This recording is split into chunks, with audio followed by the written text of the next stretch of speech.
সালামু আলাইকুম। কেমন আছেন আপনারা সবাই? আশা করি সবাই ভালো আছেন।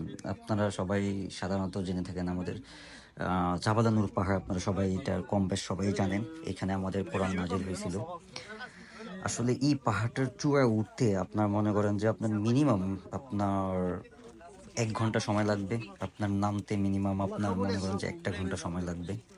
সব মিলিয়ে আপনার এত উঁচু আপনার মনে করেন যে একদম পাহাড়ের চূড়ায় উঠতে মনে করেন যে আপনার ওঠার পর আপনার আর ইচ্ছে হবে না নামার জন্য।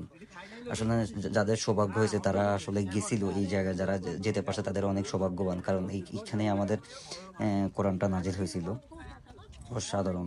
আমি উঠতে খুবই আনন্দ সহকারে উঠছি, কিন্তু নামতে আসলে শরীর এত বেশি ক্লান্ত, এত বেশি টায়ার্ড হয়ে গেছিল। মানে নামতে যাওয়ার টাইমে মনে করেন যে আপনার মনে করেন যে খুবই কষ্ট হয়েছিল। মানে তারপরও আমাকে আবার এর মধ্যে দিয়ে আপনার ফরেনার ২ জন জিজ্ঞেস করছিল যে আমার কতক্ষণ লাগছে আমি উপর থেকে নিচে নামতে। তখন আমি বললাম যে আমার ২ ঘন্টা বা এমনটাই আমার লাগছে।